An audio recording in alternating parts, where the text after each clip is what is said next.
Philips, ये नाम सुनकर आपको क्या याद आता है? लाइट बल्ब, ट्रिमर या फिर बॉक्सी डिजाइन वाला रेडियो? फिलिप्स के साथ हम सबकी कोई ना कोई यादें जरूर जुड़ी हैं, क्योंकि एक समय ये दुनिया की थर्ड लार्जेस्ट इलेक्ट्रॉनिक कंपनी थी, जिसके सामने सोनी या सैमसंग जैसे ब्रांड्स कुछ भी नहीं थे। लेकिन आज वही फिलिप्स अपनी उस ब्रांड इमेज को खो चुका है एंड हो सकता है कि आज से 10 से 12 साल बाद आपको फिलिप्स के कोई प्रोडक्ट देखने को ना मिले। इवन आज जो प्रोडक्ट आप फिलिप्स का यूज कर रहे हैं वो शायद फिलिप्स नहीं बल्कि कोई और बनाता है। इसी से आप अंदाजा लगा सकते हैं कि आज फिलिप्स कितने बड़े डाउनफॉल से गुजर रहा है। लेकिन टेक्नोलॉजी के फील्ड में इतना बड़ा इनोवेशन करने वाला ये ब्रांड आज बर्बादी के कगार पर पहुंचा कैसे? और क्या आने वाले सालों में फिलिप्स इलेक्ट्रॉनिक्स मार्केट से पूरी तरह गायब हो जाएगा? आइए इसे डिटेल में जानने की कोशिश करते हैं। दरअसल शुरुआत में जेरार्ड फिलिप्स अपने पिता फ्रेडरिक फिलिप्स के साथ मिलकर 1891 में नीदरलैंड के अंदर फिलिप्स कंपनी की शुरुआत करते हैं। फ्रेडरिक फिलिप्स पेशे से एक बैंकर थे और जेरार्ड एक इलेक्ट्रिक इंजीनियर थे। इस कंपनी की शुरुआत करते वक्त फ्रेडरिक फिलिप्स ने जाल्टबॉम्बेल सिटी में एक खाली कारखाने को खरीदा और वहां इलेक्ट्रॉनिक प्रोडक्ट पर तरह तरह की रिसर्च करने लगे। काफी रिसर्च के बाद उन्होंने 1892 के दौरान कार्बन फिलामेंट बल्ब और कुछ दूसरे इलेक्ट्रोटेक्निकल प्रोडक्ट को मार्केट में उतारा। अब इन बल्ब की खासियत ये थी कि इनकी क्वालिटी मार्केट में मौजूद अदर ब्रांड से ज्यादा अच्छे थे एंड ये इकलौता ऐसा ब्रांड था जिसके बल्ब का लाइफ स्पैन 1000 घंटे से ज्यादा था। इस वजह से लोगों ने इसे खूब पसंद किया और फिलिप्स रातों रात तरक्की करने लगा। लेकिन इसकी रफ्तार में कमी आ गई जब बाकी के ब्रांड्स 1000 लाइफ स्पैन वाले बल्ब मार्केट में उतारे, वो वे फिलिप्स से कम प्राइस में। 1898 के दौरान कंपनी अब काफी मुश्किल हालातों से गुजर रही थी। प्रोडक्ट की सेल काफी डाउन हो गई और फिलिप्स ऑलमोस्ट बैंकरप्ट होने के कगार पर पहुंच चुका था। ऐसे में जेरार्ड फिलिप्स ने अपने छोटे भाई ऑन्टन फिलिप्स को कंपनी में शामिल कर लिया, जो उस समय वैसे तो सिर्फ 16 साल के थे लेकिन इंजीनियरिंग की डिग्री हासिल कर चुके थे। ऑन्टन ने इस कंपनी में सेल्स रिप्रेजेंटेटिव के तौर पर काम करना शुरू किया था एंड जल्द ही इन्होंने कई तरह की मार्केट रिसर्च की एंड कंपनी में मेजर चेंजेस किए, जिसके बाद फिलिप्स ने वापस से स्पीड पकड़ ली। इसके बाद 1920 तक दोनों भाई मिलकर वैक्यूम ट्यूब जैसे और भी कई इलेक्ट्रॉनिक डिवाइसेस मैन्युफैक्चर करने लगे एंड बाद में उन्होंने 2 कंपनीज मुल्लार्ड और वेल्बो को एक्वायर कर लिया। एंड दोस्तों, अब इन्होंने फिलिप्स को ग्लोबल मार्केट में एक्सपैंड करना शुरू कर दिया था। 11 मार्च 1927 को फिलिप्स ने अपने पहले शॉर्टवेव रेडियो स्टेशन PCJJ की शुरुआत की एंड इसके 2 साल बाद ही 1929 में इसके सिस्टर स्टेशन PHOHI को भी स्टैब्लिश किया, जहां से डच लैंग्वेज में ब्रॉडकास्टिंग होता था। कुछ समय बाद यहां से हैप्पी स्टेशन शो की शुरुआत की गई, जो वर्ल्ड का लॉन्गेस्ट रनिंग शॉर्टवेव प्रोग्राम बन गया एंड 12 सालों तक इन स्टेशन पर सक्सेसफुली ब्रॉडकास्टिंग होती रही। फिर आया मई 1940, जब जर्मनी ने नीदरलैंड पर अटैक कर दिया और उन ट्रांसमीटर्स को नाजी समर्थन ब्रॉडकास्टिंग के लिए यूज किया जाने लगा। सन 1930 के शुरुआती दिनों में ही कंपनी ने एक बिल्ट इन लाउड स्पीकर वाले रेडियो को मैन्युफैक्चर किया था, जिसका नाम था चैपेल। ये रेडियो मार्केट में खूब पॉपुलर हुआ और कुछ ही सालों में फिलिप्स रेडियो बनाने वाले नीदरलैंड की सबसे बड़ी कंपनी बन गई। इसके बाद 1939 के दौरान कंपनी ने दुनिया का पहला इलेक्ट्रिक रेजर इंट्रोड्यूस किया, जिसका नाम था द फिलिप्स शेव। लेकिन 9 मई 1940 को फिलिप्स के डायरेक्टर्स को पता चला कि आने वाले कुछ ही दिनों में जर्मन्स नीदरलैंड पर अटैक करने वाले हैं। ऐसे में ऑन्टन फिलिप्स और बाकी के फैमिली मेंबर्स कंपनी की बड़ी पूंजी को अपने साथ लेकर यूएस चले जाते हैं और इस तरह वर्ल्ड वॉर 2 के दौरान भी फिलिप्स अपने ऑपरेशंस को यूएस में बैठकर रन करता रहा।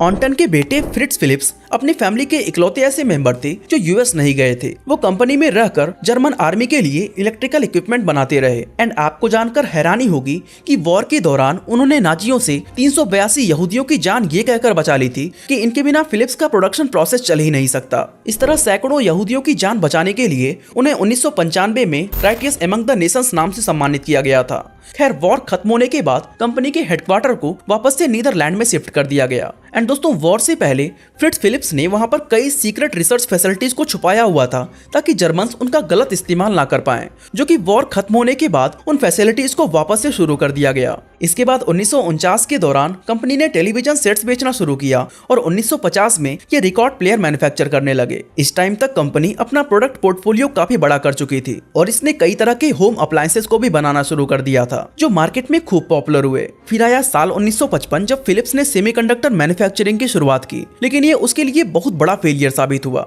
इनके सेमीकंडक्टर्स में कई तरह की कमियां थी जो सही से वर्क नहीं कर रहे थे, जिसके बाद सारे प्रोडक्ट को मार्केट से वापस मंगाया गया। 1963 में कंपनी ने कॉम्पैक्ट ऑडियो कैसेट टेप को लॉन्च किया, जो बहुत ही ज्यादा सफल रहा, लेकिन बाद में धीरे धीरे इसकी पॉपुलैरिटी घटने लगी। इसी दौरान सैमसंग और सोनी जैसी कंपनीज तेजी से ग्लोबली एक्सपैंड हो रही थी और होम अप्लायंसेस की कैटेगरी में फिलिप्स से सस्ते प्रोडक्ट उतारकर इसका मार्केट शेयर कैप्चर कर रही थी।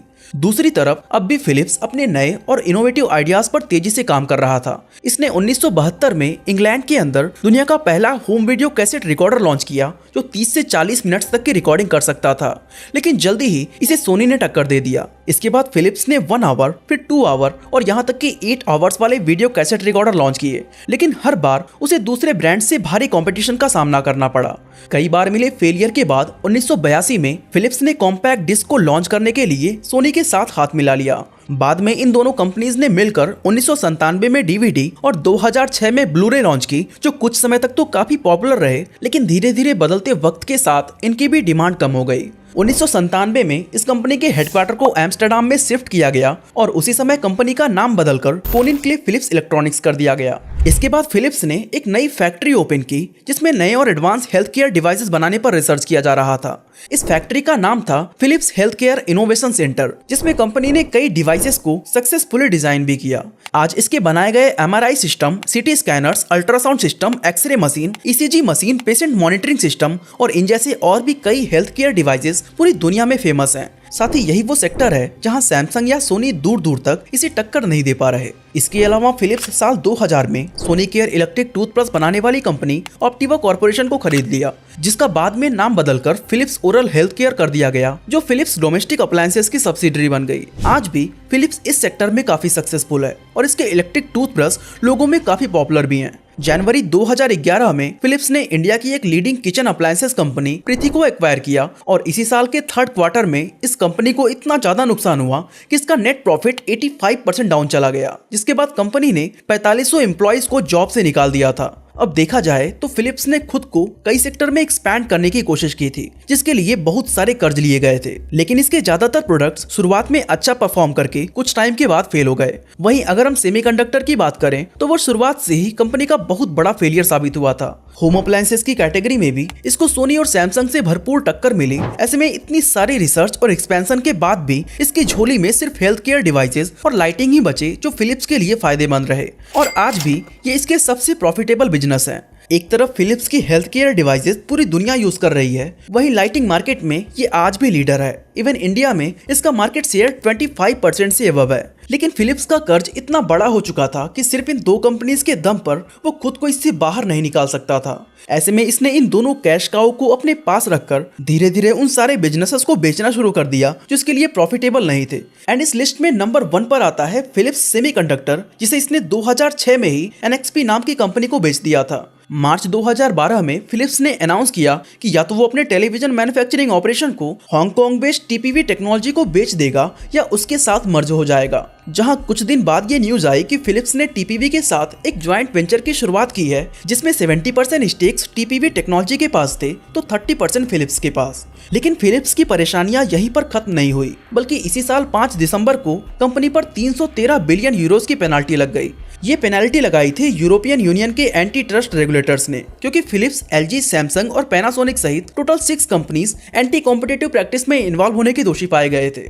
मामला ये था कि इन कंपनीज ने आपसी सांठगांठ से सीआरटी, जो ओल्डर टेलीविजन और कंप्यूटर मॉनिटर्स में यूज किया जाता था, उसके प्राइस को फिक्स कर दिया था, जिसके चलते कस्टमर लिमिटेड ऑप्शन और हाई प्राइस पर उन्हें खरीदने के लिए मजबूर हो गए थे। ये कार्टेल लगभग 1 डेकेड तक चलता रहा एंड बाद में दोषी पाए जाने पर यूरोपियन यूनियन ने इन सारी कंपनीज पर टोटल 1.47 बिलियन यूरोस की पेनल्टी लगा दी, जो इतिहास की सबसे बड़ी एंटी ट्रस्ट पेनल्टी थी। और इनमें सबसे बड़ा फाइन फिलिप्स पर लगा, जिससे कर्ज में डूबी इस कंपनी की कमर और टूट गई। इसके बाद 29 जनवरी 2013 के दिन फिलिप्स ने अपने ऑडियो और वीडियो बिजनेसेस को जापान बेस्ड फुनाई इलेक्ट्रिक को 150 मिलियन यूरोज में सेल कर दिया। फुनाई इलेक्ट्रिक इन प्रोडक्ट्स पर नेक्स्ट 5 ईयर तक फिलिप्स ब्रांड का यूज करना चाहता था, इसलिए उसने फिलिप्स को लाइसेंसिंग फी पे की और उसके नाम का यूज करने लगा। इसी साल फिलिप्स ने कंपनी के फुल नेम से इलेक्ट्रॉनिक्स वर्ड को रिमूव करके रॉयल फिलिप्स एनवी कर दिया। इसके अलावा और भी कई छोटे बड़े चेंजेस किए गए, मगर फिर भी कंपनी को कोई सेटिस्फाइड रिजल्ट नहीं मिला। फिर आया साल 2014, जब फिलिप्स ने एक बड़ा फैसला लिया और अपने बचे हुए 30% स्टेक्स भी टीपीवी टेक्नोलॉजी को बेचकर खुद को टेलीविजन बिजनेस से पूरी तरह बाहर कर लिया। इसके बाद 2018 में फिलिप्स ने अपने लाइटिंग बिजनेस को डोमेस्टिक अप्लायंसेस से अलग कर दिया और इसका नाम फिलिप्स लाइटिंग एनवी से बदलकर सिग्निफाई एनवी रख दिया, जो लाइटिंग के बिजनेस में आज वर्ल्ड लीडर बना हुआ है। 2018 में फिलिप्स ने अपने डोमेस्टिक अप्लायंसेस का बिजनेस भी एक ईस्ट एशियन कंपनी हिल हाउस कैपिटल को बेच दिया था, जहां हिल हाउस कैपिटल ने फिलिप्स डोमेस्टिक का नाम बदलकर वर्सोनी कर दिया। एंड इसके बावजूद भी आप मार्केट में फिलिप्स के नाम से डोमेस्टिक अप्लायंसेस की भरमार देख सकते हैं, क्योंकि हिल हाउस कैपिटल और फिलिप्स के बीच एक डील हुई थी कि वर्सोनी नेक्स्ट 15 सालों तक अपने प्रोडक्ट्स को फिलिप्स के नाम से ही बेचेगा। तो भले ही आज आप फिलिप्स के नाम से जो अप्लायंसेस देखते हैं, इन रियलिटी वो फिलिप्स है ही नहीं, और हो सकता है कि आने वाले सालों में आपको फिलिप्स का नाम भी ना दिखे। खैर, कंपनी अपने मैक्सिमम बिजनेसेस को बेचकर अपना पूरा ध्यान अब हेल्थ केयर प्रोडक्ट पर लगा रही है। लेकिन साल 2021 में अमेरिका के अंदर फिलिप्स की स्लीप एपनिया डिवाइसेस और वेंटिलेटर्स में टेक्निकल डिफेक्ट होने की वजह से 260 लोगों की जान चली गई थी। साथ ही डिवाइसेस के खराब होने की 90,000 कंप्लेन मिली, जिसके बाद कंपनी को 55 लाख डिवाइसेस वापस मंगाना पड़ा। इन्वेस्टिगेशन में सामने आया कि इन डिवाइसेस को साउंड प्रूफ बनाने के लिए फोम का यूज किया गया था, जिसके गलने की वजह से ये सांस के साथ पेशेंट की बॉडी में पहुंच गया और सैकड़ों लोगों की मौत हो गई। इसके बाद फाइनेंशियल ईयर 2022 में फिलिप्स को 1.6 बिलियन यूरोस का भारी नुकसान हुआ और इसने 4000 से भी ज्यादा एम्प्लॉइज को नौकरी से निकाल दिया। साथ ही इस साल कंपनी ने अनाउंस किया है कि अपने लॉसेस को ओवरकम करने के लिए वो अगले 2 सालों में दुनिया भर में मौजूद अपनी कंपनी से 6000 जॉब कट्स कर देंगी। तो दोस्तों, आप समझते हैं कि ग्लोबल मार्केट में अपनी खास पोजीशन बनाने वाला फिलिप्स आखिर फेल क्यों हुआ। दोस्तों, फिलिप्स ने शुरुआत में नए प्रोडक्ट को इंट्रोड्यूस तो किया, लेकिन बदलते मार्केट ट्रेंड के साथ उनमें बदलाव नहीं किए और अपना ज्यादातर फोकस नए नए सेक्टर्स और खुद को एक्सपैंड करने में लगाता रहा। इसके अलावा फिलिप्स की एक और गलती ये थी कि इन्होंने एडवर्टाइजमेंट का सहारा नहीं लिया, बल्कि वो सोचते थे कि प्रोडक्ट को सेल करने के लिए फिलिप्स का नाम ही काफी है। वहीं इसके कॉम्पिटिटर सोनी और एलजी जैसे ब्रांड्स अपने प्रोडक्ट को मार्केट में लॉन्च करते वक्त एडवर्टाइजमेंट्स के द्वारा यूथ को टारगेट किया करते थे। फिलिप्स की तीसरी गलती ये थी कि फिलिप्स ने बहुत से पुअर इन्वेस्टमेंट और एक्विजिशन किए, जिसके लिए उसे काफी लोन लेना पड़ा, लेकिन उन बिजनेस ने उन्हें एक्सपेक्टेड पे ऑफ नहीं दिया। एंड इसके बावजूद भी उसने उन लॉस मेकिंग कंपनीज को एक्वायर करना बंद नहीं किया। फिलिप्स कंपनी में काम करने वाले पीटर जैनसन का कहना है कि फिलिप्स की टेक जायंट वाली इमेज धीरे धीरे अब खत्म होती जा रही है, क्योंकि इसने नीदरलैंड और इंटरनेशनली अपने R&D में बहुत बड़ी कटौती की है। इसके अलावा इन्होंने टेक्नोलॉजी को डेवलप करने की जगह अपना ज्यादातर फोकस अलग अलग कंपनीज को एक्वायर करने पर लगाया है। रॉगर विल्को, जो मिड 90s में फिलिप्स फिजिक्स लैब में एम्प्लॉय थे, उनका कहना था कि कंपनी में बहुत सारे आइडिया बॉक्सेस मौजूद थे, लेकिन कभी भी उन आइडियाज पर काम नहीं किया गया। जैसे एक बार उस कंपनी में काम करने वाले एक एम्प्लॉय ने पोर्टेबल MP3 मार्केट में आने से 2 साल पहले ही बनाने का सुझाव दिया था, लेकिन लोगों ने उस पर खूब हंसा। कंपनी का मैनेजमेंट टॉप डाउन था और सिर्फ उन्हीं के आइडियाज को ही सुना जाता था, जिसके पास हाईएस्ट लेवल की एकेडमिक ट्रेनिंग होती थी। वहीं जब इसके कॉम्पिटिटर्स फ्लैट स्क्रीन टीवी को बनाने पर अपना सारा फोकस लगा रहे थे, तो वहीं फिलिप्स उस समय भी ओल्ड स्टाइल CRT टेलीविजन ही बना रहा था। इसके अलावा इसने अपना गो गियर MP3 प्लेयर भी तब लॉन्च किया जब धीरे धीरे लोग स्मार्टफोन की तरफ मूव कर रहे थे। और इस तरह के बैड डिसीजंस और lack of timely innovations Philips के फेलियर का सबसे बड़ा रीजन बना। वैसे दोस्तों, आज आप अपने घर में फिलिप्स का कौन कौन सा डिवाइस यूज करते हैं, हमें कॉमेंट करके जरूर बताएं। बाकी आज के लिए बस इतना ही।